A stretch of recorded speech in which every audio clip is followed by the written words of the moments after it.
السلام عليكم. ايه السلام عليكم. الثلاجه فيها ميه قال انا جعان قوي قوي.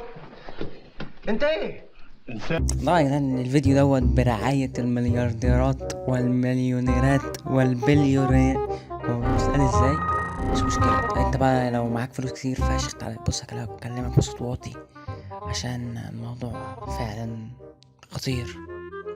لو معاك فلوس مثلا هتبدأ 2-3 مليون، 20-30 جنيه، وعايز تنقلهم برا مصر عشان تكت بقى ومحدش ياخد بالك منه، تسرق فلوس ابوك، فلوس امك، سيخت دهب ولا حاجة، دهب مراتك ولا حاجة، وعايز تكت برا مصر وتبعت فلوسك الاول، فالفيديو ده ليك والله العظيم. انت بتقول ايه؟ أخذ الفلوس اللي أمك كانت بعتها شهيد وتبع حبيبه وخلع. وأنت كنت فين؟ وبعد هذه المقدمة العبثية لازم نخش على الموضوع في أسرع وقت، وملخص الموضوع كده تمام. كل اللي عايز أقوله لك إن أنت ملخص الفيديو يعني عشان ما تقولش عليك، وعشان الفيديو كله عبارة عن ضحك أصلا. تمام. فطريقة النهاردة بكل بساطة ازاي تنقل فلوسك من فودافون كاش أو الفيزا مثلا بتاعتك لطرق خارج مصر، أو ازاي تشحن في المواقع اللي خارج مصر أو المواقع اللي ما بتدعمش الفودافون كاش، يعني اللي ما بتدعمش وسائل الدفع المصرية. تمام. او بقى او بص حاجات كتير، او ازاي تحول فلوسك من فودافون كاش لباير او من فودافون كاش لبرفكت ماني، وده كله يعني الفيديو ليه اكتر من عنوان وليه اكتر من استخدام. طيب، كل اللي هتحتاجه معانا باذن الله هو التطبيق بتاع فودافون كاش، او لو انت معاك محفظه فودافون كاش تمام، او لو مش معاك برضو تروح عند اي حد بتاع سنترال او اي حد بتاع تليفونات يكون عنده محفظه فودافون كاش. تمام. وهتكون محتاج معايا محفظة باير مفعلة، ولو مش عندك محفظة باير ابدأ ابحث على اليوتيوب عن طريقة عمل محفظة باير، او بإذن الله فيما يعني قادما يعني او قريب بإذن الله احاول ان انا اشرح لك ازاي تعمل محفظة باير وتفعلها. طيب، وهتحتاج لينك الموقع النهارده ودوت انا هسيبه لك برضو في الديسكريبشن، وهسيب لك لينك التسجيل في محفظة الباير في الديسكريبشن. وعشان ما اطولش عليك اكتر من كده يلا بينا نبدأ الفيديو.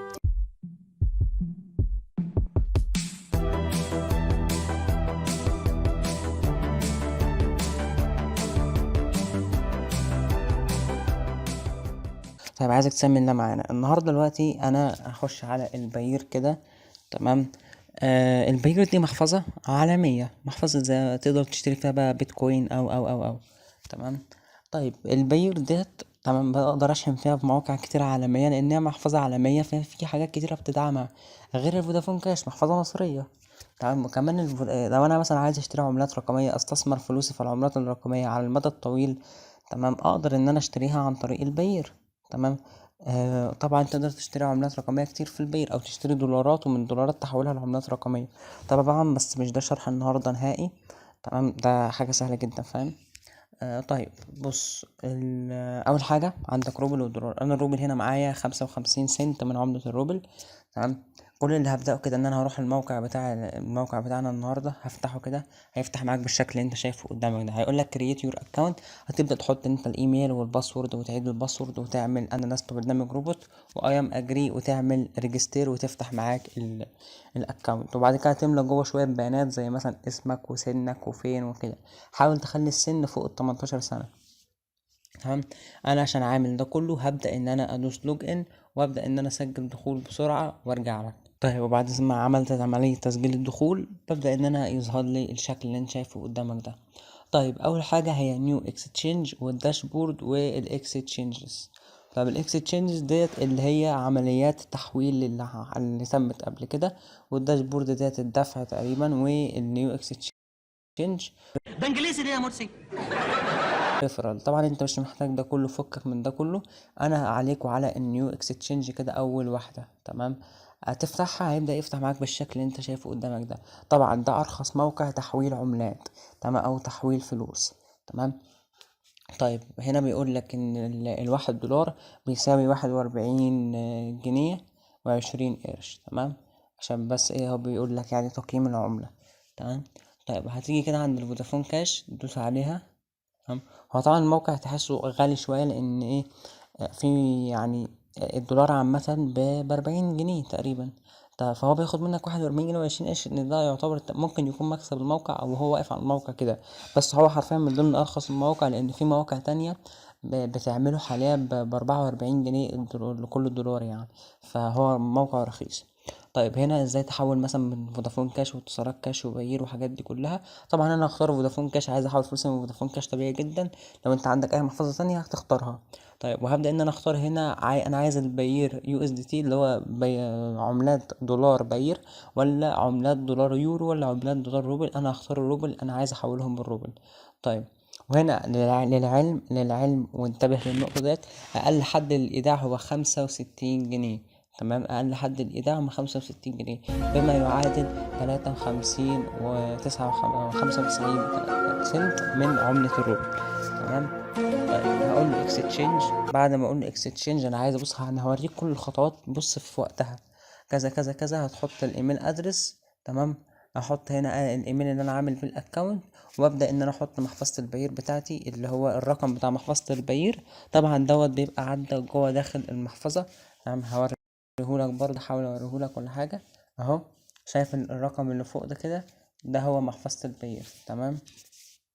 طيب هبدأ ان انا ادوس اكستشينج، وبعد الاكستشينج دوت بيبدأ ان هو يقول لي تم بيندج.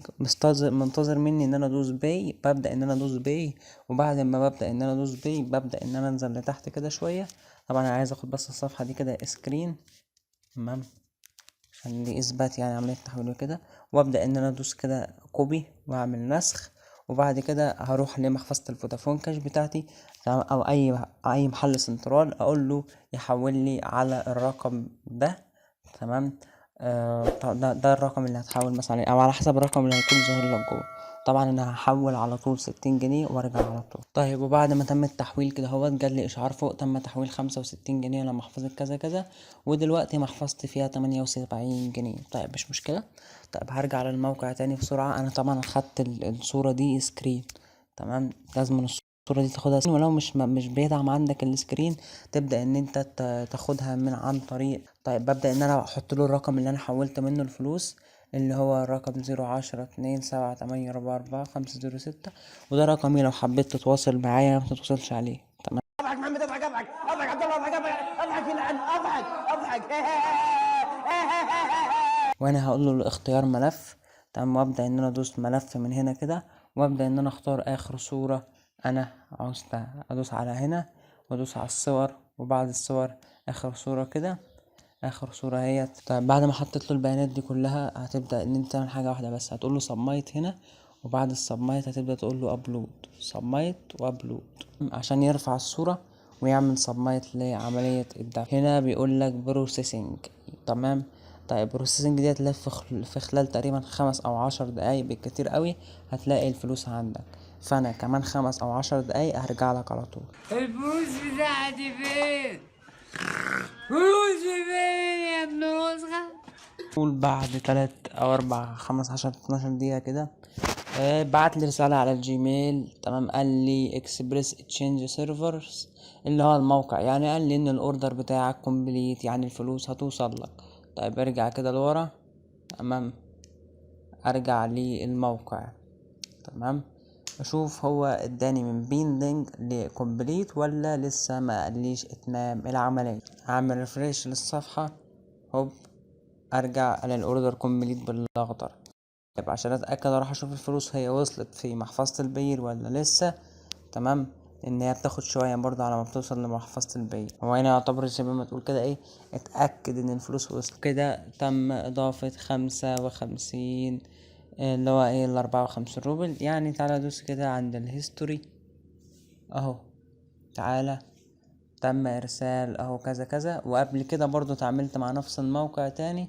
تمام، وبعت لي برضو روبلات قبل كده وانا خدتهم هنا. تمام، وبس كده تقدر بقى ساعتها من خلال محفظة البيير او محفظة البيرفكت ماني على حسب انت تبعت على اي محفظة، تبدأ ان انت تستخدمها بقى في ان انت تحولهم لاي بنك خارج يعني مصر عامة، او تحولهم من بيير لعملات رقمية، ومن العملات الرقمية تستثمرهم، او تحولهم من العملات الرقمية لاي بنك بيدعم العملات الرقمية.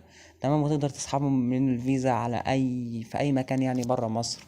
بس فانا عايز اقولك ان الطريقه النهارده سهله، هتسهل عليك وقت ومجهود كتير، لان في مواقع كتير مثلا بتبقى عايز تشحن فيها او تطلب كورس معين او تطلب حاجه معينه اونلاين، لكن الدفع بيكون عن طريق محافظ غير محافظك، من ضمنها محفظه البير هي الاكثر استخداما يعني. او مثلا محفظه تانية بتدعم البير، لان صعب تلاقي محافظ عالميه بتدعم الفودافون كاش، لان يعني لسه الطريقه مش متداوله عالميا، لكن الطريقه دي هتسهل عليك وقت ومجهود كبير جدا، وكمان الموقع ما بياخدش منك عموله كبيره، وبيدعم مبالغ كبيره عادي جدا، وما بياخدش منك عمولات اللي هي تزعلك، يعني ممكن ياخد منك جنيه 2 جنيه، فاهم؟ حاجات بسيطه، مش الحاجات الكبيره، وفي نفس الوقت الموقع مش غالي، وموقع موثوق ومصدر ثقه. طيب عشان ما اطولش عليك اكتر من كده، يا رب يكون الفيديو عجبك، متنساش تخش تنزل تشترك في القناه، ويلا مع السلامه.